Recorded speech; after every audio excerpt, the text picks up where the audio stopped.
a nuestra charla del día de hoy. Esta charla está especialmente dirigida a nuestros estudiantes de las carreras de bachillerato en inglés, licenciatura en inglés con énfasis en traducción. Estamos muy complacidos en esta noche de tenerlos a ustedes acá, ¿verdad? Por acompañarnos. Especialmente queremos darle una bienvenida a nuestros traductores oficiales que nos visitan el día de hoy, acompañando a doña Katia. Los nombres son doña Adriana Zúñiga, Anabel Solano y don Alejandro Araya. Bienvenidos. Qué bueno tenerlos acá con nosotros. En esta oportunidad tenemos a nuestra profesora y colega, la licenciada Katia Jiménez Pochet. Doña Katia nos acompaña como conferencista principal el día de hoy. Para comenzar, quiero hablarles sobre la carrera Bachillerato en Inglés y y licenciatura en traducción específicamente. Estas carreras se inician aquí en la UIA en el año de 1989. Entonces tenemos una amplia trayectoria formando traductores oficiales en el país, traductores e intérpretes, ¿verdad? Es una carrera, nosotros somos una de las pocas universidades que imparten esta carrera. Yo tengo que contarles que a nivel de educación privada, en este momento somos la única universidad que cuenta con un bachillerato y una licenciatura en el área. Después tenemos a la UCR, que da algunos cursos libres en traducción. Tenemos a la Universidad Nacional, que tiene una maestría en traducción, y eso nos hace pues ser una muy buena opción para las personas que quieren formarse en esta área, ¿verdad? Con una amplia trayectoria, como ustedes pueden ver. Nuestros profesores son traductores de mucha experiencia también. Por ejemplo, contamos con don Luis Diego Marín, que todos ustedes conocen, ¿verdad? Que también prepara a nuestros traductores e intérpretes en la universidad. Para hablarles un poquito de nuestra conferencista el día de hoy, doña Katia Jiménez. Ella es traductora e intérprete oficial del Ministerio de Relaciones Exteriores y Culto de Costa Rica desde hace 15 años. Doña Katia también es abogada y notaria pública en nuestro país y se especializa en mala práctica médica y derecho administrativo. Doña Katia también es graduada de la Universidad de Costa Rica como bachiller en inglés, de la Universidad La Salle como licenciada en Derecho y de la Universidad para la Cooperación Internacional en la maestría de Administración de Proyectos. Además, es especialista en traducción e interpretación legal y financiera. Fue docente de traducción en la Universidad Latinoamericana de Ciencia y Tecnología, ULACIT. Pertenece al Colegio de Abogados y Abogadas de Costa Rica y además es miembro de la Asociación Nacional de Traductores, de la cual es presidenta hoy en día. Entonces, doña Katia, con toda la experiencia que ella cuenta en el campo de la traducción, especialmente de la traducción jurídica y legal, viene hoy a hablar con nosotros un poco sobre el tema técnicas para la interpretación en procesos judiciales. La vamos a recibir con un aplauso a doña Katia.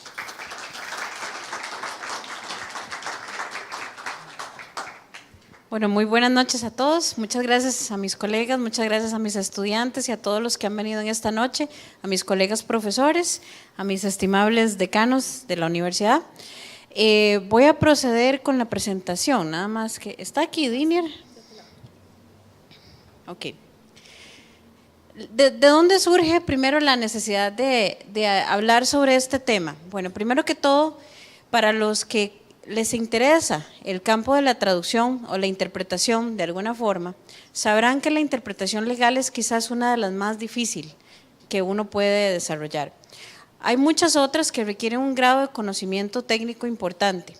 La interpretación general, ¿verdad? Con un vocabulario básico requiere ciertos esfuerzos, ciertos conocimientos de parte del intérprete. Sin embargo, la interpretación legal requiere muchísimo más que eso.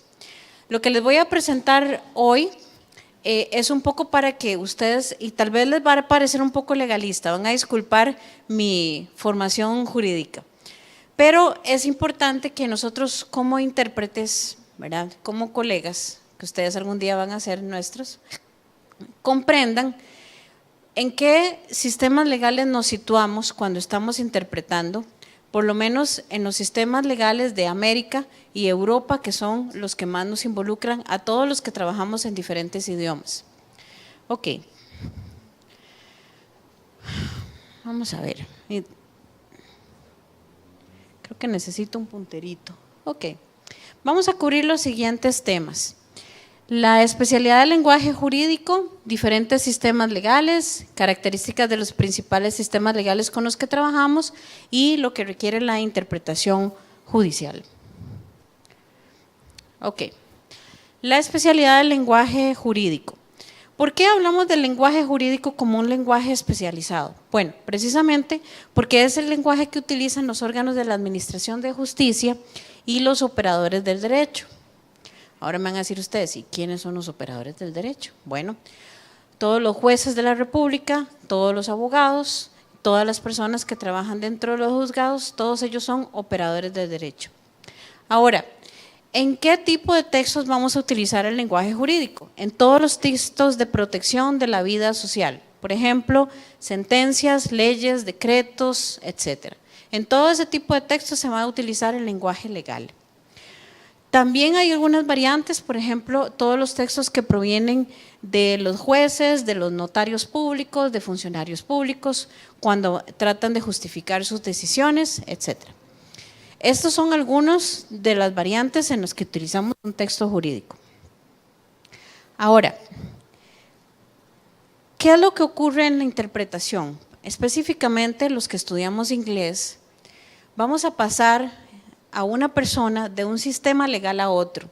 Y eso es realmente lo que hacemos cuando una persona, háganse de cuenta, un americano, se casa con una muchacha costarricense. Tienen un chiquito en Costa Rica. Él viene de un sistema diferente al nuestro. Le va a costar comprender la realidad de nuestro sistema porque su lógica de persona y la lógica de cada uno de nosotros está inmersa en un sistema jurídico, aunque ustedes no lo sientan, aunque no lo crean. Todos nosotros estamos inmersos en un sistema jurídico que nos enseña a pensar de una forma o de otra. Ahora, básicamente lo que vamos a hacer es que tenemos dos partes, una que viene de un sistema legal diferente al nuestro, ¿okay?, en que se va a discutir un asunto jurídico relevante. Entonces, el ejemplo del americano que se casa con una muchacha y tienen un hijo en Costa Rica y empieza el problema de que yo me quiero divorciar, entonces yo quiero ver a mi hijo, etcétera. Son los mismos problemas, simplemente que tenemos a una persona de un sistema enfrentada a otra persona de otro sistema jurídico. Ok.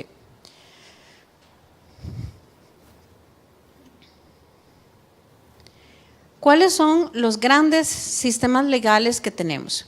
Porque nosotros no solamente tenemos un sistema anglosajón y un sistema americano, tenemos otros en el mundo, ¿sí? El mundo es más grande que eso. Bueno, tenemos el sistema de derecho anglosajón o common law. Ahora vamos a ver en qué países se aplica. Tenemos el sistema de derecho romano-germánico, que es el que aplicamos en América Latina. El sistema de derecho musulmán y el sistema de derecho mixto. Hay otros países en ciertas zonas, en África y en Asia, donde utilizan otros sistemas que todavía no son reconocidos como tales, sino que son sistemas mixtos. Utilizan mezclas, en particular si han sido colonias de algunas otras potencias europeas. ¿Okay? Estos son los grandes sistemas legales que nosotros vamos a reconocer. Ahora, van a ver en el mapa que les voy a presentar a continuación, en rosado son los sistemas de derecho anglosajón o common law y en celeste los sistemas de derecho civil o romano-germánico. Ok, no sé si se ven bien, pero bueno, pueden ver que todo América, desde México. ¿Aló? Bueno, creí que se había perdido. Ok, desde México hasta Argentina, nosotros vamos a tener un sistema de derecho civil romano-germánico. Todo Norteamérica, incluyendo Inglaterra, bueno, todo Gran Bretaña, tiene un sistema de derecho anglosajón o common law. El resto de países, casi toda Europa continental, gran parte de Asia y algunos países de África tienen sistemas de derecho romano-germánico. Mientras que África y Asia tienen derechos musulmán o derechos mixtos. Okay. ¿Por qué es importante? Porque muchas personas que vienen, por ejemplo, de la Europa continental, háblese España, Francia, Alemania, Austria, Italia, etc. Todos ellos traen un sistema codificado. Quiere decir que cada materia viene codificada. Y ahora vamos a ver un poquito de qué se trata eso.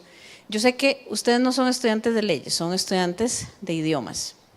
Sin embargo, si alguna vez quieren o les interesa la interpretación, tienen que entender estas pequeñas diferencias de por qué nos metemos, nos insertamos dentro de un sistema jurídico desde que nacemos, ¿sí? Desde que nace, usted es costarricense, venezolano, colombiano, norteamericano, etcétera, etcétera, estadounidense, etcétera. Y por ende, su nacionalidad, su país, le va a otorgar a usted una serie de derechos y de deberes. Esa es la inserción en el sistema jurídico. Ok, les voy a rogar una cosita, por favor, me apagan los celulares o los ponen en silencio, si me hacen el favor. Gracias. Ok, seguimos. ¿De dónde nacen los sistemas legales con los cuales vamos a trabajar? Bueno, nuestros sistemas legales, todos nuestros sistemas legales, al menos el sistema legal anglosajón, como el sistema romano-germánico en el que vive, se desarrolla América, nacen en el derecho romano. Y ustedes van a decir, pero entonces, ¿cómo es que aquellos son diferentes a nosotros? Bueno, vamos a ver dónde se hizo la separación. Resulta que en el siglo V antes de Cristo se creó, los romanos crearon lo que se llamó la ley de las 12 tablas. Esta ley es una ley muy importante porque antes de eso lo único que existía era derecho primitivo, en el cual lo que regía eran leyes de carácter religioso. Después de las 12 tablas se hizo una elaboración de preceptos jurídicos y que separan los conceptos jurídicos de los conceptos religiosos del derecho primitivo. Ahora, esto significa el nacimiento de una forma de entender los sistemas legales. Entonces, el derecho romano se convierte, cuando nace el imperio, ¿se acuerdan del imperio romano? Sí, aquellos muchachos, los romanos. Bueno, el derecho romano como tal es la base del derecho occidental, toda la base del derecho occidental, con algunas excepciones que vinieron posteriormente. Roma como tal, como imperio, absorbió muchos de los conceptos del sistema legal griego, como por ejemplo la figura del juez para impartir justicia. Asimismo, creó toda la base del derecho privado, el derecho de sucesiones y las nociones de los negocios jurídicos y los contratos. Entonces, como decía cierto señor que yo conozco, que inteligentes esos muchachos los romanos, sí eran muy inteligentes esos muchachos. Pero Roma únicamente nos brinda una base hasta cierto punto, porque recuerden que en el siglo V después de Cristo cae el Imperio Romano de Occidente. Me imagino que ustedes tienen alguna noción de sus clases, ¿verdad? De todo lo que les estoy diciendo. Pero, ¿por qué es importante comprender esto? Porque el Imperio Romano era como la luz del mundo, ¿sí? Cuando cae el Imperio Romano de Occidente, que esto no fue así nomás, ¿verdad? Hubo 5 siglos de invasiones de tribus barbáricas. Eso creó durante todos esos siglos una mezcla importante entre el derecho germánico y el derecho romano.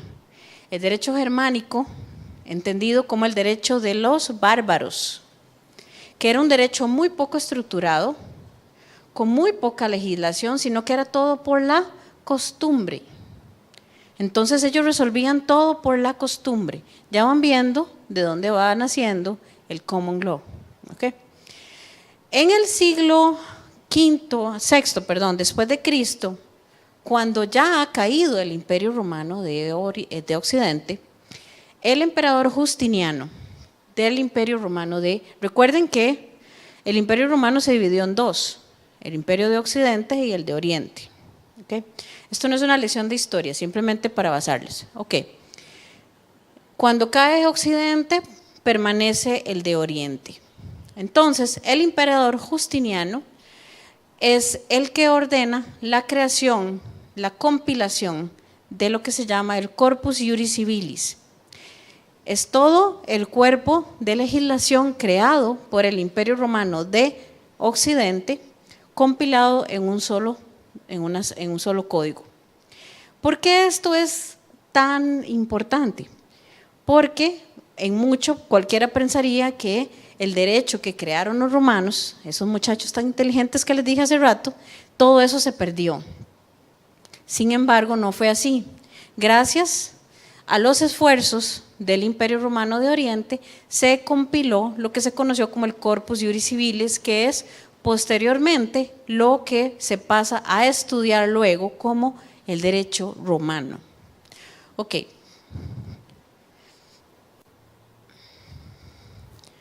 Esta es una representación de cómo cayó el Imperio Romano. Pueden ver dónde está el Imperio Romano de Occidente, acá, y todas las invasiones que sufrió de parte de una serie de tribus barbáricas. Los godos, los visigodos, los burgundios, los ostrogodos, vándalos, etc. Todas esas durante 5 siglos, todas esas tribus invadieron constantemente al Imperio Romano de Occidente. Y ahí fue creándose una simbiosis, una mezcla. En todas las colonias que tuvo el Imperio Romano, todas sufrieron esto.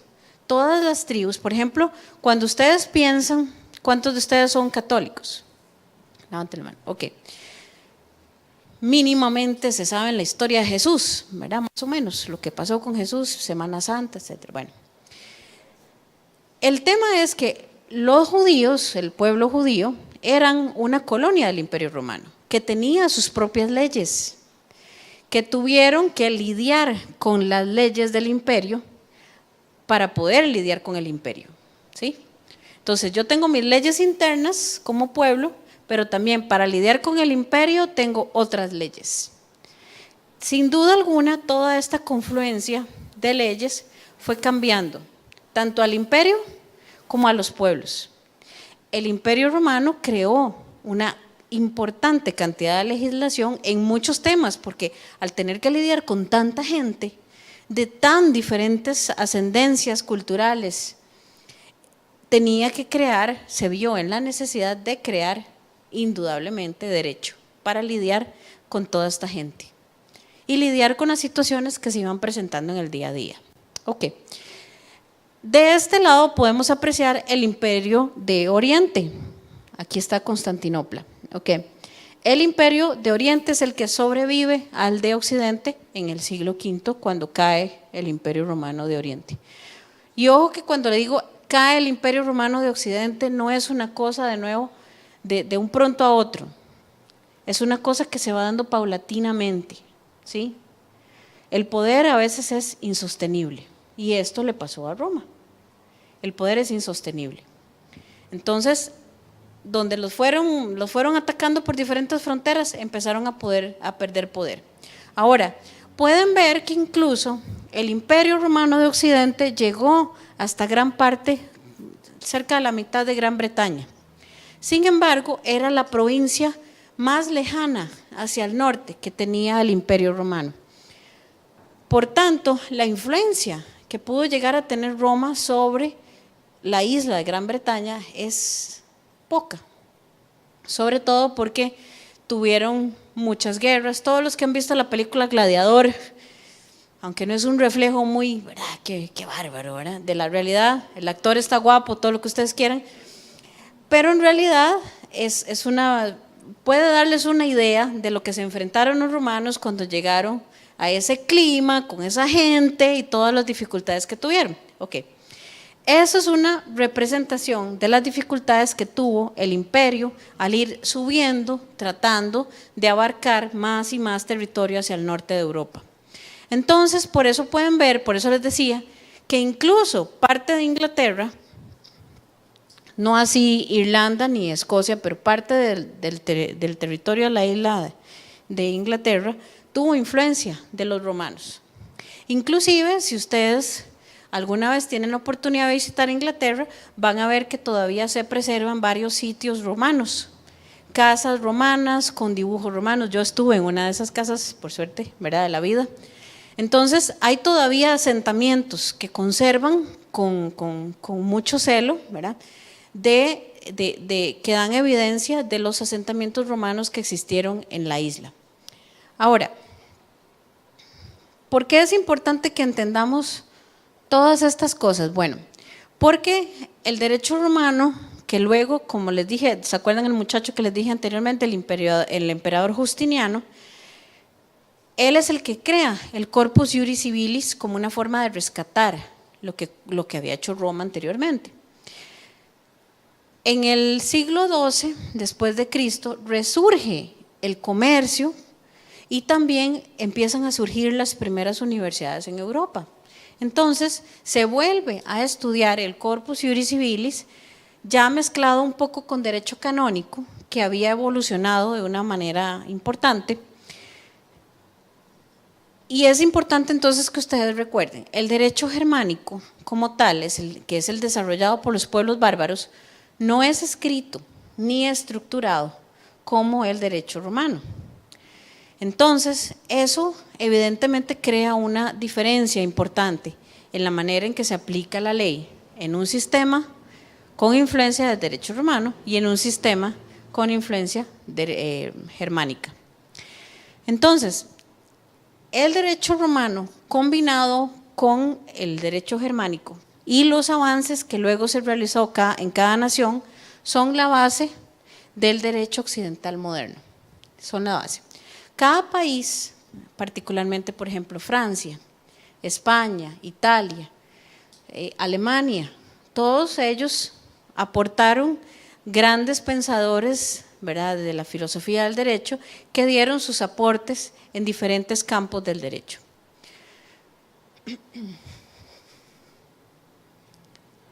Ok. ¿Cómo surge el sistema civilista y el sistema consuetudinario? Civilista entendido como el derecho romano germánico, consuetudinario entendido como el derecho anglosajón, que es en el que me voy a centrar a partir de ahora. La Europa continental, como les decía, por influencia del imperio, mantiene una tradición de derecho romano germánico, ¿sí? Inglaterra sigue el sistema del common law, porque, como les decía, la influencia romana no fue muy amplia allí, ¿ok? Mientras que las tribus bárbaras que existieron en todas esas zonas sí tuvieron un desarrollo mucho más amplio en esa zona. Las potencias europeas posteriormente, recuerden que les decía que el derecho que tenemos en este momento es una evolución del derecho romano germánico y de lo que cada país le aportó a ese derecho. Entonces, cada una de las potencias europeas que vinieron a América le heredaron sus sistemas legales a sus colonias. Entonces, ¿aquí quiénes vinieron? Bueno, vino España, evidentemente, por eso hablamos español. Vino Francia, vino Portugal, por eso Brasil habla portugués, ¿sí? Por eso Haití habla francés, entre otras partes del Caribe. Y en general todas estas colonias aplican el derecho romano germánico. Por ejemplo, un caso muy curioso, Luisiana, si alguno lo conoce, Luisiana era una colonia, o sea, era un enclave francés. Al día de hoy, Luisiana sigue todavía una tradición romano-germánica, a diferencia de otros estados de Estados Unidos, muy curioso. Mientras que Inglaterra, como colonizador, lo que heredó fue su sistema de common law, ¿verdad? Yo espero que ya para este punto de la charla ya más o menos tengan una noción más integral de lo que es el common law y de lo que es el derecho romano-germánico. Ok. No entro en demasiado detalle para no aburrirlos con temas muy jurídicos. Okay. Bueno, esto es el mapa de América. Pueden ver que todo lo que está en amarillo éramos colonias de España, ¿sí? Gran parte, digamos, todo lo que fue California, Texas, Luisiana, la Florida, Cuba, las Antillas, de México para abajo, todo Centroamérica, gran parte de Sudamérica, excepto Brasil, y Francia tuvo otras partes, Inglaterra tuvo otras partes, Holanda tuvo otras partes, sobre todo en el Caribe, etc. Entonces, esto es más o menos el panorama que manejábamos en la colonia, ¿sí? Antes de la independencia.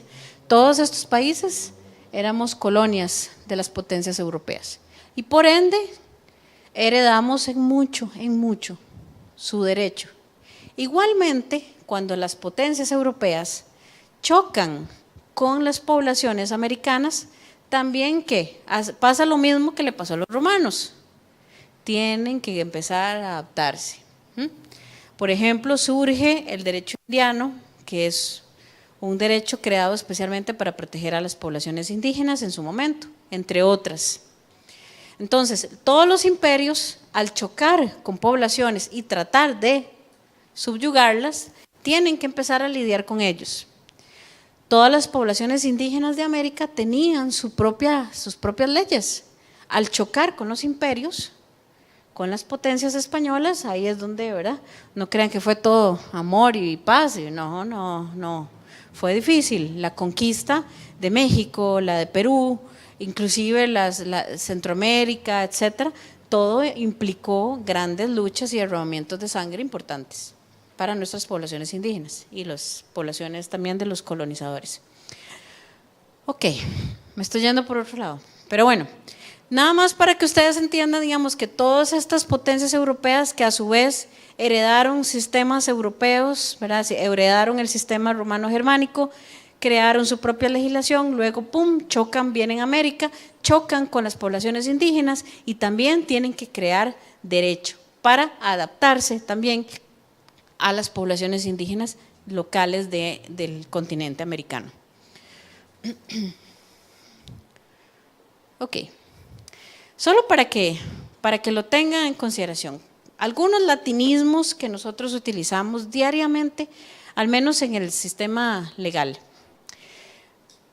Por ejemplo, ab intestato, murió sin hacer testamento, a priori de lo anterior o previamente, a posteriori con posterioridad, adenda, apéndice, bona fide, buena fe, erga omnes, entre muchas otras. Todas estas, y son unos cuantos, hay listas, ¿sí? No sé, como que a los abogados, a los jueces les encanta citar estos latinismos, yo no sé, como que lo hace uno verse más inteligente o qué sé yo, ¿no?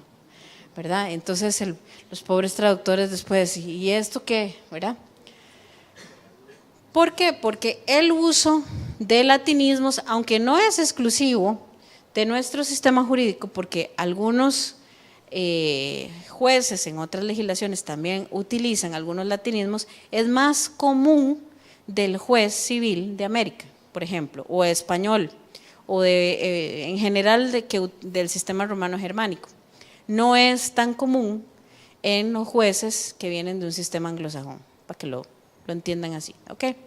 El uso de los latinismos, como todos estos que están aquí, que son de los que encontré más frecuentes que uno ve en sentencias judiciales y en otros tipos de textos legales, son de los de mayor uso y hay que tenerlos en consideración porque a la hora de traducir uno tiene que considerar que la persona que va a leer el texto en otra parte quizás no comprende el latinismo al que está haciendo referencia el texto. Entonces hay que buscar una traducción. Normalmente hay interpretaciones para todo esto. Ok.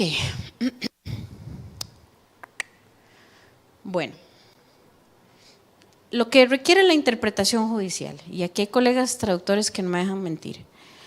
La interpretación judicial primero, como aspecto básico, requiere un conocimiento de las leyes y del sistema judicial en el que usted está trabajando. De nuevo, si usted tiene conocimiento de leyes, va a ser aún mejor intérprete judicial. ¿Por qué? Porque no es solamente conocer de leyes, es también conocer el sistema, saber quién es quién, usted es el juez, o sea, yo no me puedo dirigir a usted de cualquier manera, tengo que dirigirme de cierta manera, a los abogados, a los fiscales o a cualquier otro actor dentro del proceso. Entonces, es muy importante primero comprender la importancia de cada etapa del proceso en el que se encuentra y su eventual resultado esperado. Si usted está en un proceso civil, ¿para qué sirve esta audiencia? Si está en un proceso de familia, ¿cuál es el resultado de esta audiencia? Si está en un proceso penal, ¿qué es lo que va a ocurrir en este preciso, en esta instancia específica? Si está en un proceso de pensión, de lo que sea, usted tiene que saber exactamente, situarse en el proceso. ¿Por qué esto es importante? Porque uno debe prepararse para el momento específico en el que va a interpretar. Entonces, si esta es una audiencia en la cual van a dar medidas cautelares para una persona que está en prisión preventiva, por ejemplo, o que la van a dar prisión preventiva, o si es una audiencia de familia en la cual se le va a otorgar la custodia a uno de los dos padres, etcétera, uno tiene que saber qué es lo que va a ocurrir en esa audiencia y preguntarle. Si es un juzgado el que lo está contratando a uno, mire, como qué va a pasar aquí, ¿verdad?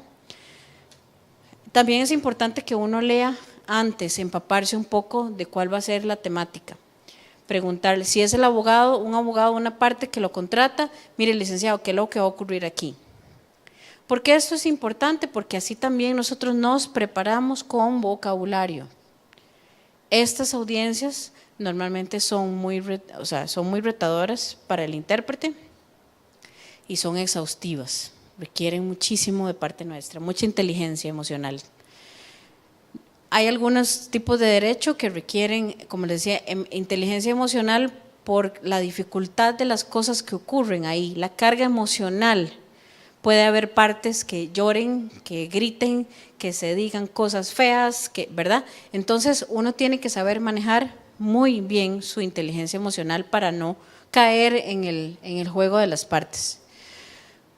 Como les decía, también hay que tener una importante comprensión de los términos que se van a utilizar y la diferencia en cada rama del derecho.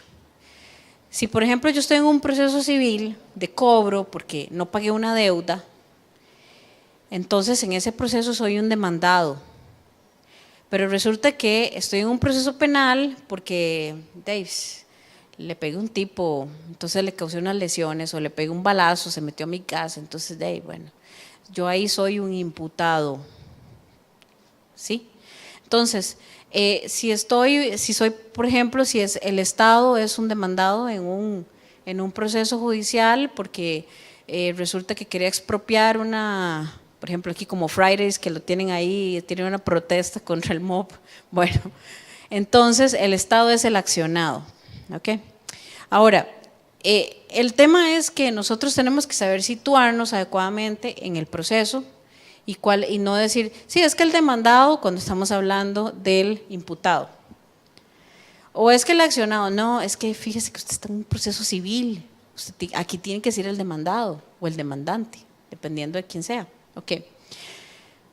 También es importante tener un manejo adecuado de la relación con las autoridades judiciales y con las partes del proceso en general. La interpretación judicial en general, creo yo, y pueden coincidir mis colegas traductores acá, requiere cierto tipo de personalidad. No cualquier persona puede hacer interpretación judicial. ¿Por qué? Porque ¿cómo les digo? Después de muchos años de ser traductora e intérprete oficial y de trabajar mucho en temas legales, puedo decirles que los jueces no reaccionan bien a ciertas personalidades. Si usted es muy tímido, si usted es muy, ¿verdad?, ratoncito escondido, así que no me vuelvan ni a ver, no, usted no sirve para la interpretación judicial, no, perdone, pero no. ¿Por qué? Porque no se trata que usted iba a desplegar así todas sus aptitudes de, ¿verdad?, de super speaker, no, sino que efectivamente hay que saber dirigirse correctamente a la gente, incluso interrumpirlos cuando están hablando mucho. Disculpe, necesito traducir, por favor deténgase. Entonces usted detiene la parte, pero eso requiere valentía. Aunque ustedes no lo crean, requiere tener valentía. Si usted es una persona muy poco asertiva, la interpretación judicial le va a costar mucho. Sobre todo porque a veces los fiscales, por ejemplo, llegan a los procesos penales siempre muy apurados. Bueno, ¿y qué? Y a veces ni se han leído el expediente, entonces llegan ahí en carrera y a ver, ¿y este qué? ¿Y qué pasa aquí? Entonces son gente muy apurada. una vez una fiscal me dijo, usted es abogada, ¿verdad? Sí, señora. Me dice, sí, se nota. Me dice, ¿qué diferencia? La diferencia efectivamente es en el trato, en el conocimiento del proceso, en lo que uno destila hacia las partes en cuanto a su conocimiento personal sobre el caso y su manejo de los términos también. Bueno, otro aspecto, otro aspecto de la interpretación judicial es el conocimiento avanzado de los idiomas de trabajo. Y yo siempre le recomiendo a cualquiera que me diga, mire, ¿y la interpretación judicial es fácil? No, como les digo, es quizás de las más difíciles. Junto con la interpretación técnica, que esta es otra cosa, es otra charla, la interpretación técnica o la interpretación médica, en la cual mi colega Adriana, que está aquí, es experta en interpretación médica. Como en esos campos técnicos hay que comprender términos especializados.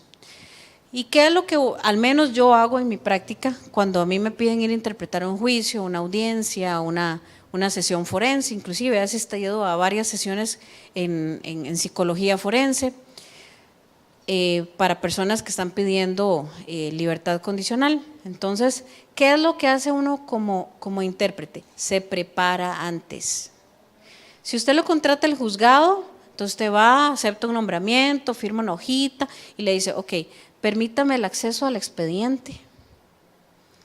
Hay juzgados de juzgados, ¿verdad? Tribunales de tribunales, pero normalmente ellos le permiten a uno el acceso al expediente si uno ya ha aceptado el nombramiento como intérprete del proceso.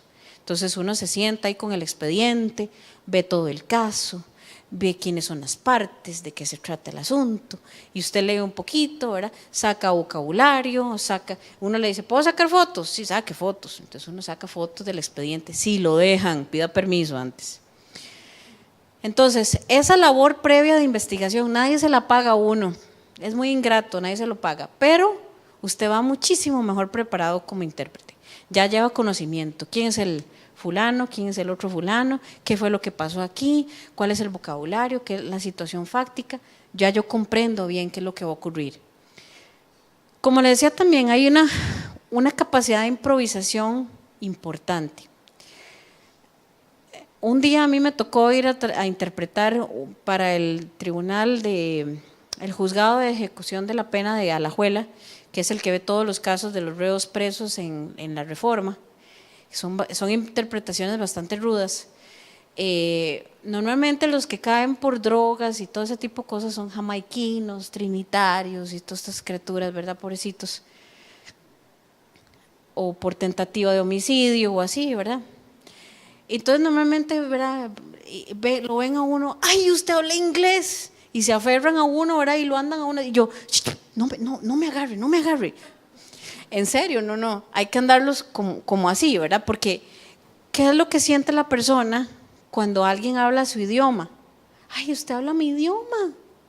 Vean, a mí, esta es una historia aparte. Yo una vez andaba no es por rajar, pero andaba en Bélgica, andaba perdida en un bus tratando de llegar a un lugar y todo el mundo hablaba francés y yo decía, la puña, ¿por qué no puse más cuidado en francés, verdad?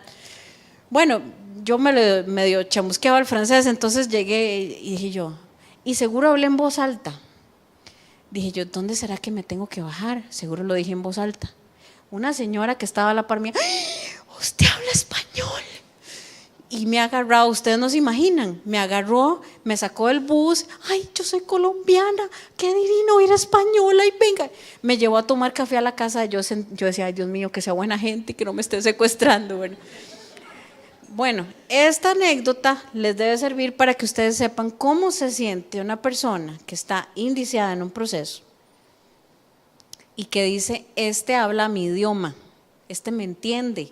Porque normalmente dentro en el ambiente carcelario, etcétera, la persona desarrolla un mínimo conocimiento del idioma para supervivencia, creo yo, pero en realidad no es un conocimiento amplio. Entonces, cuando alguien habla su idioma, bueno, les va a pasar como la señora de Bélgica. Entonces, lo que les decía de la capacidad de improvisación es importante, porque en sesiones, por ejemplo, forenses, a menudo estas personas que en una sesión forense el muchacho le dijo a la psicóloga, Sí, yo llegué hasta noveno año de colegio. Bueno, noveno año de colegio, en el sistema costarricense, usted asume que la persona tiene una X cantidad de competencias. Usted sabe leer, sabe escribir bien, usted sabe sumar, restar, dividir, pero resulta que en el sistema jamaiquino o trinitario, creo que era el muchacho, resulta que no todas las personas tienen esas competencias, inclusive si se dicen que están en noveno año. Entonces el muchacho empezó a contestar aquellas preguntas y me dice la psicóloga, no, ya puede irse, doña Katia, ya se puede ir porque el muchacho lo vamos a pasar allá adentro para que él siga respondiendo a las preguntas. Un mes después me vuelven a llamar con el mismo muchacho. Resulta que no había llegado ni a las 20 preguntas él solo porque no entendía lo que estaba escribiendo. No entendía las preguntas con nivel de noveno año. Entonces tuvieron que hacerle nuevamente la prueba para una persona de nivel de sexto grado. Y ni aún así, vieran qué terrible. Yo le decía, mire, ¿cómo le pregunto esto? Mire, es que la pregunta es tal y tal. Hubo que masticársela así como para chiquito de tercer grado, ustedes no se imaginan. Entonces, esta capacidad de improvisación que uno debe tener también, ¿verdad?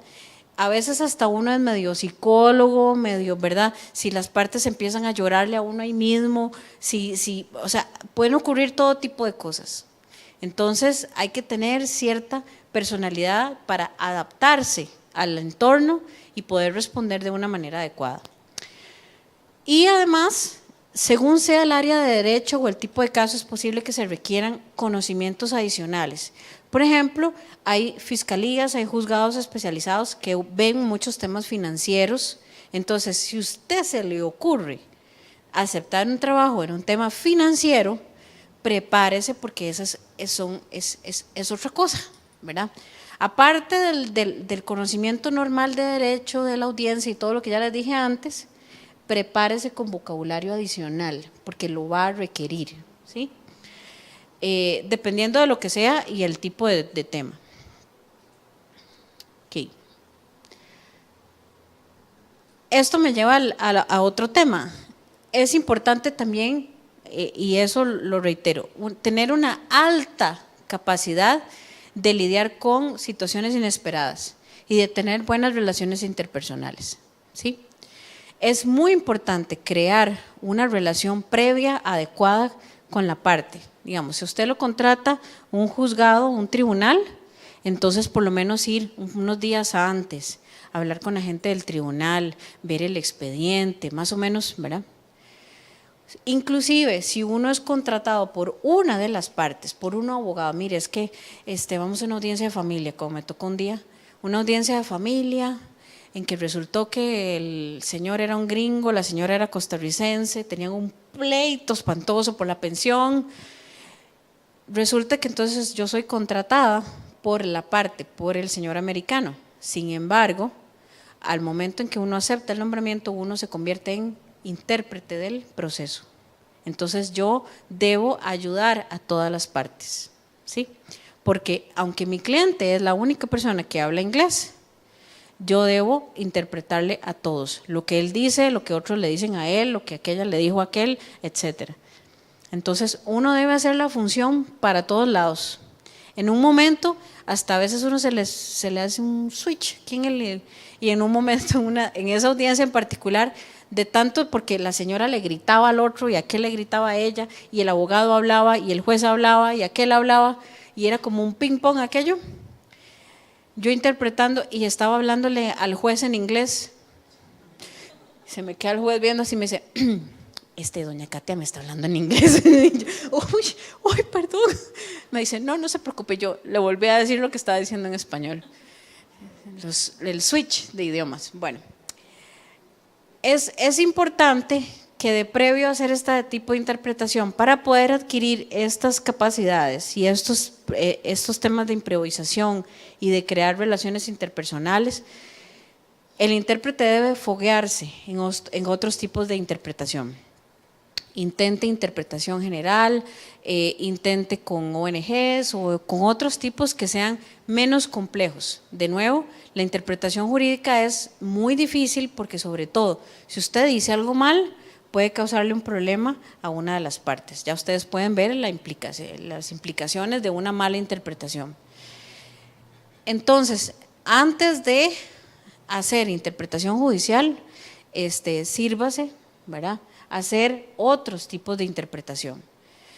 Ofrézcase de voluntario, ayude en ONGs, ayude en otros espacios. ¿Para qué? Para que vaya, sobre todo, soltando la lengua, ¿verdad?, para que vaya soltando el cerebro, para que vaya acumulando información y desde ya vaya creándose su propio glosario de términos. Es muy importante para cualquier persona, en cualquier campo que quiera desempeñarse, que vaya creando su propio glosario de terminología, según el campo en el que trabaje. Bueno, esto ya les hablé de las relaciones interpersonales con las partes del proceso. Ok, en conclusión, que creo que ya les he hablado mucho y veo a algunos como durmiéndose.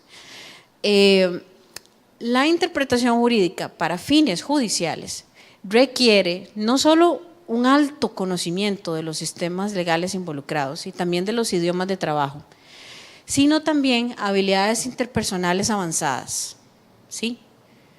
Recuerden, si usted, inclusive si en este momento usted dice, no, profe, no, yo estoy pensando, yo no sirvo para eso, yo soy muy tímido, mira que no. Entonces, hay formas de salir de la timidez, hay formas de explotar las cualidades que uno tiene adentro si uno realmente le gusta el tema, porque es que tiene que gustarle. Si no, usted va a decir, guácala, tengo una audiencia judicial, guácala, tengo que… No hay nada peor que odiar lo que uno hace, ¿verdad? Mejor, si la interpretación judicial no es para usted, entonces hay muchos otros campos en los que usted puede desempeñarse, muchos otros. Sin embargo, si usted domina bien la interpretación jurídica, es como el que puede lo más, puede lo menos, ¿sí? Usted puede manejar desde una reunión de negocios, puede manejar una cosa entre dos personas, puede hacer cosas por teléfono, etc. El que puede lo más, puede lo menos. Entonces, también del intérprete se va a esperar que tenga objetividad. Recuerde que aunque usted lo contrate una parte, usted es intérprete del proceso, tiene que sentirse como tal. Usted no va solo a servirle a una parte, usted le sirve al proceso. Debe ser objetivo y también debe tener una alta comprensión y un manejo impresionante y muy bueno de la situación comunicativa que se está dando. Si usted no entiende cómo habla la otra persona, por ejemplo, que tiene algún acento, en la dirección de migración, inclusive, hablando con colegas, digamos, con gente que trabaja en la policía de migración, que arrestan constantemente migrantes ilegales y todo esto, ellos tienen muchísimas situaciones de estas en que, por ejemplo, ahora que hubo una oleada de inmigrantes venidos de África, ninguno decía su nombre real, todos venían entrenados fehacientemente para que ninguno dijera su nombre real ni de dónde venían, entonces no podían deportarlos para ningún lado, porque nadie sabía de dónde venían. Y los bandidos venían por África, de África hacia Brasil, aprendían un poquitillo portugués y se venían subiendo por Centroamérica para tratar de llegar a Estados Unidos.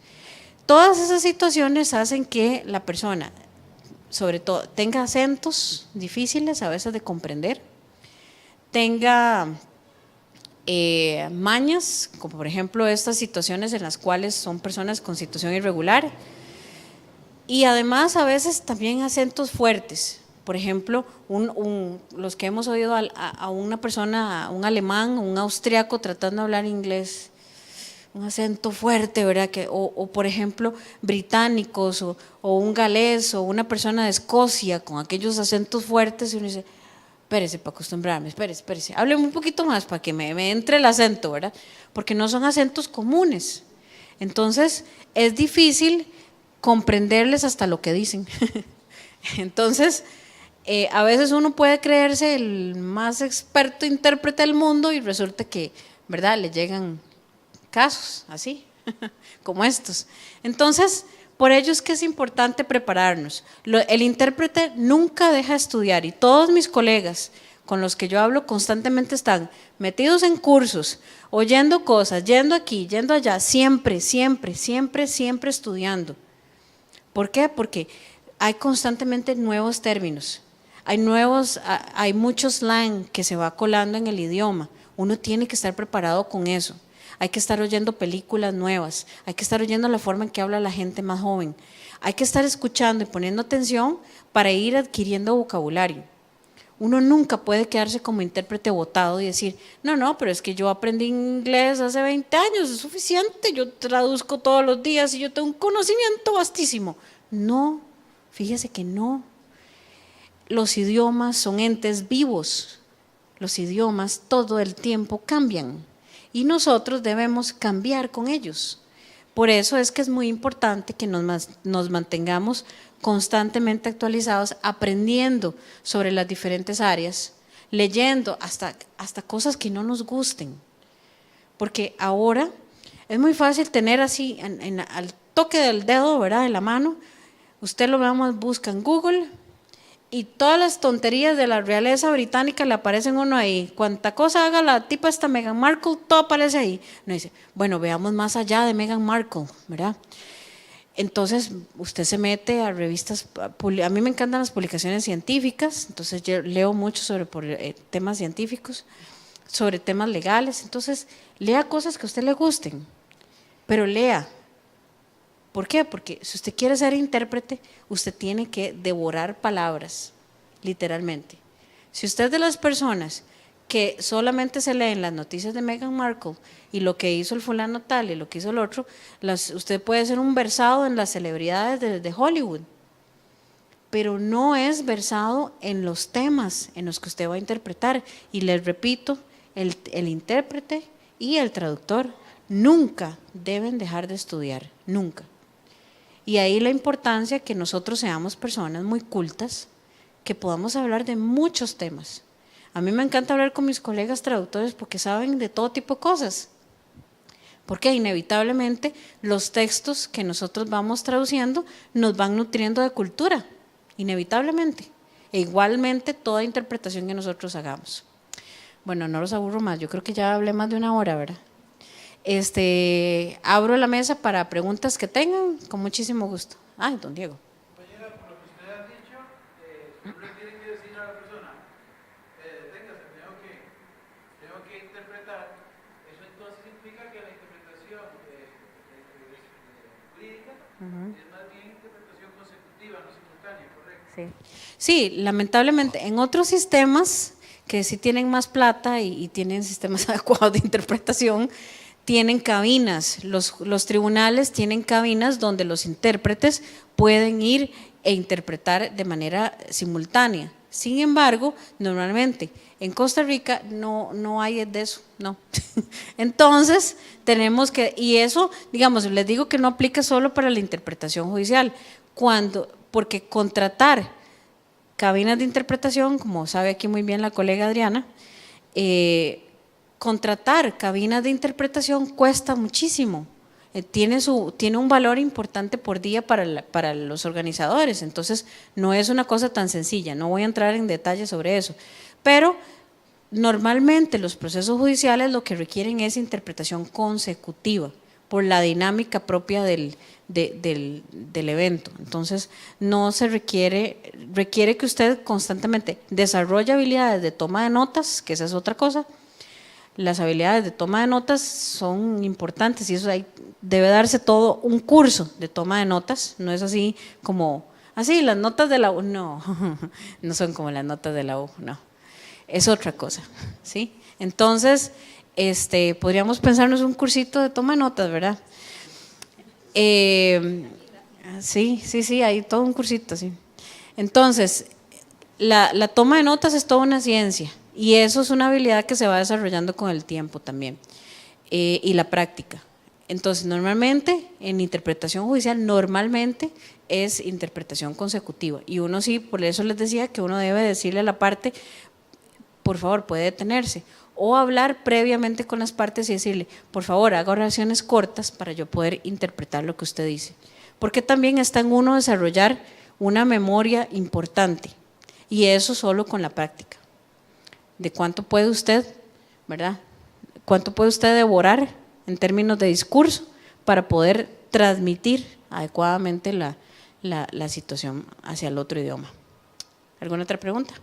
Sí, Daniela y luego Axel. Ajá.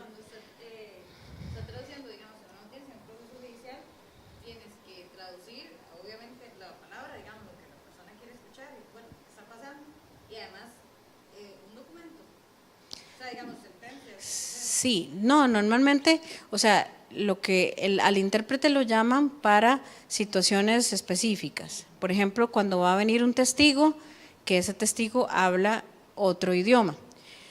Lamentablemente, si por ejemplo el imputado de un proceso penal habla el idioma, entonces hay que considerar la interpretación como parte activa total del proceso. O sea, depende, digamos, cuál sea la necesidad. Si usted es solo un testigo y va a ir en un momento puntual del proceso, usted se presenta, hace la interpretación y luego se retira, si no lo van a requerir para más. Si usted tiene que traducir ahí, a hacer una traducción a la vista de un documento que le presenten, tienen que darle el documento y darle espacio para que usted lo lea y luego lo interpreta, pero depende del proceso. Sí, normalmente una sentencia, si es un imputado el que habla inglés y requiere escucharla, entonces normalmente uno puede pedir que le den la sentencia a uno para interpretársela. Ah, no. Ah, no, eso es otro honorario aparte, sí, es otro honorario, sí. Axel.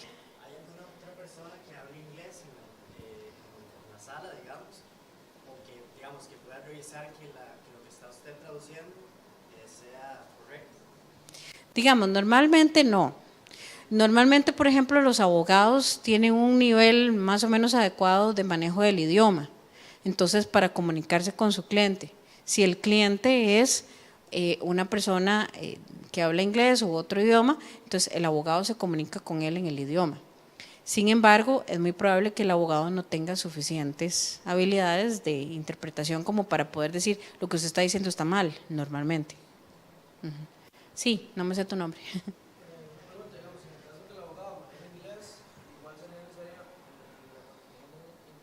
Sí, es necesario porque por eso es que somos intérpretes oficiales, porque se supone que nosotros hemos estudiado lo suficiente por varios años, hemos pasado exámenes para certificar nuestro nivel de manejo del idioma. Entonces, nadie puede certificar el nivel de manejo de idioma de un abogado por el hecho que diga que es bilingüe. Entonces, por eso es que, a menos, esto sí ocurre en juzgados regionales, digamos, fuera de San José, donde la cantidad de traductores oficiales disminuye. Normalmente he sabido que hay personas bilingües que contratan como intérpretes de procesos, lo cual no debería ser, pero los contratan como intérpretes ahí, ¿verdad? In situ, para que hagan interpretación de juicios y otros tipos de audiencias. Sí, no debería ser así, pero sí es así. Sí. ¿Alguien más? Sí, tu nombre.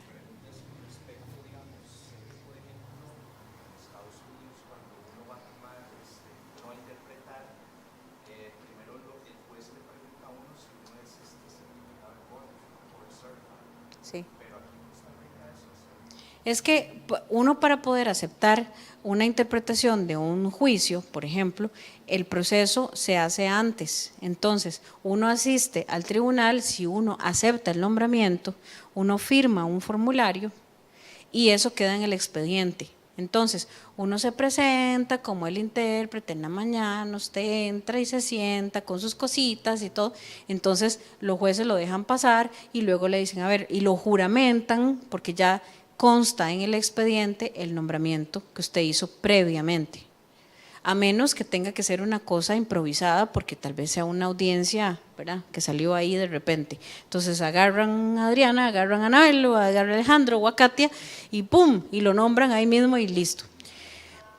Normalmente el Ministerio de Relaciones Exteriores también nos da unos carnets bastante feos, por cierto, que nosotros tenemos que mandar en papel, porque la verdad es que sí, sí son muy feos. Sí. Andas uno. A ver. Usted se lo empapeló bonito.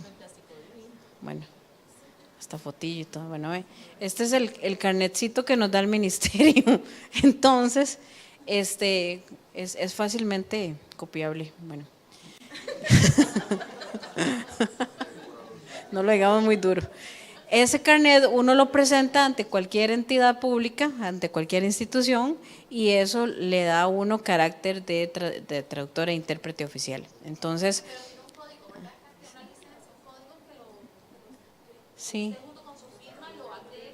Así, digamos, uno igual, o sea, aunque no tenga el carnet, uno llega con su cédula y le aceptan el nombramiento, normalmente. Pero sí hay que hacer ese proceso previamente, como traductor o intérprete oficial en proceso. ¿Alguien más? Bueno, muy bien, qué dicha. Muchas preguntas. Un placer.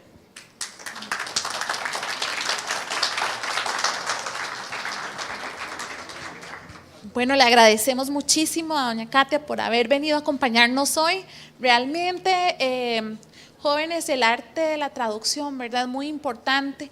La diferencia entre que traduzca a su secretario, traduzca un traductor oficial, un intérprete oficial, es del cielo a la tierra. En el pasado se consideraba, ¿verdad?, la traducción solamente como una destreza, no tenía un carácter científico.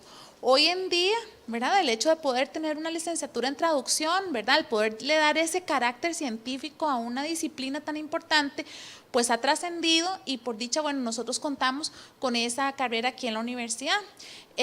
Nosotros tenemos aquí la licenciatura, ¿verdad? Yo invito a todos los estudiantes que están hoy aquí a que continúen con esa licenciatura, independientemente si usted está estudiando enseñanza o está estudiando inglés puro.